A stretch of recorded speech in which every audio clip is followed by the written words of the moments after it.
Hello, hi, Neil Adler. I want to share some tips for maintaining your chromatic harmonica. These instruments are actually quite fragile, and many people have difficulty keeping theirs in good play. It's not practical to send it in or economical every time there's an issue. So I want to show you the simple things that usually go wrong that you can address without a lot of expertise.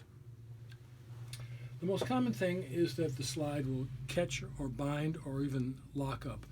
And that's a function of saliva and dirt and other material binding to the slide. When you clean it, use a tabletop with a cloth on it so the parts don't take off and disappear.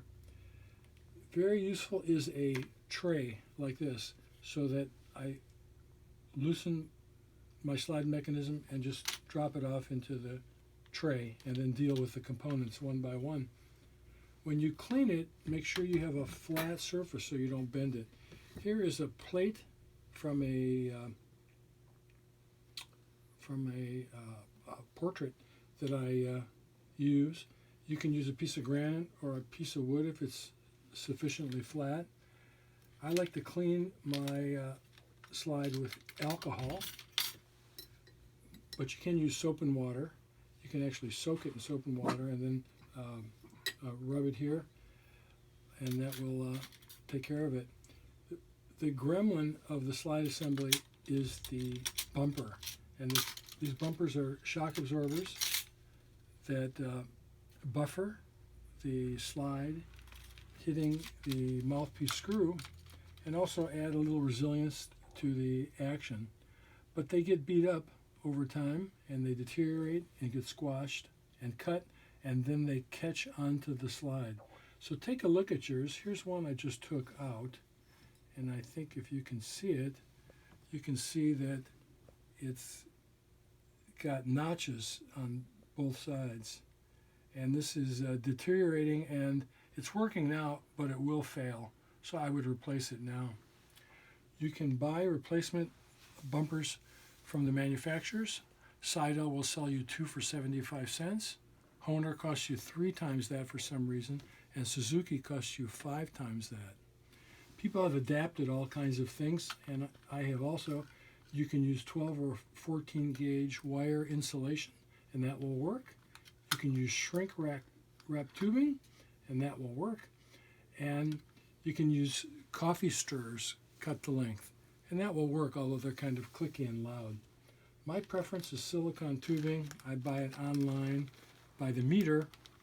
This has a 2 millimeter internal diameter, 3 millimeter outside diameter, and I cut it to 7 millimeter length, and I keep them so that whenever I need a bumper, I have them and can easily replace it. Okay. The next kind of problem you might get is that a note doesn't sound with light play. It takes force to get it to sound, then it pops on. There's a delay, or there's a vibration when it plays.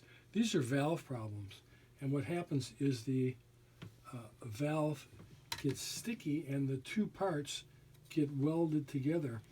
So most companies have a two-part slide, two-part valve, the valve itself, and then a stiffener on the outside. That's the brown part. And when they get gunked up with protein material, they function like one unit and they don't move very easily. So cleaning them is relatively simple. You cut a piece of paper that has a little friction to it, not plasticized paper, but 3x5 card or brown paper bag, and then you slide it under the, if you can, the valve. Not too far, not too hard, and then you give a little resistance as you slide it out. And then I also go between the stiffener and the valve and do the same thing. And when I have one valve that's a problem, when I take off the cover plates, I basically go through and do them all, and it's very easy, and this usually rectifies the problem.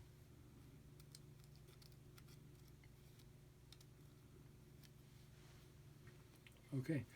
The last problem is you may have a note that suddenly becomes dead, or it becomes very breathy. And this may be a problem in the gap. The gap can change over time, I found. The gap is the distance between the reed plate and the reed. And you can see there's a little space here. You could actually measure it with these feeler gauges if you wanted to. They should all be about the same, but sometimes they will change position. If the reed is in line with the reed plate, it won't sound at all. There has to be a gap. And if the gap is too big, it will be breathy. So you can try massaging the reed like this. I have dental tools that I use just to add a little bit of motion to open the gap very gently. And they'll actually take quite a bit of force before they move a lot, but these are small motions. Or you can bring it down to decrease the gap. Pro players usually like to set their gaps in a specific way, so they're very expert at doing this. You don't have to be expert. You want to get it within a close range, and then they will all sound normally. So that's something to check. Also, sometimes something catches in the reed, and all you need to do is what we call plink it to get it to sound again.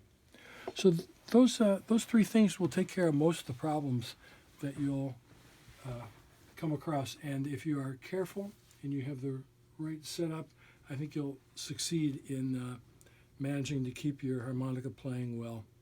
All right, take care. Stay out of harm's way. Bye-bye.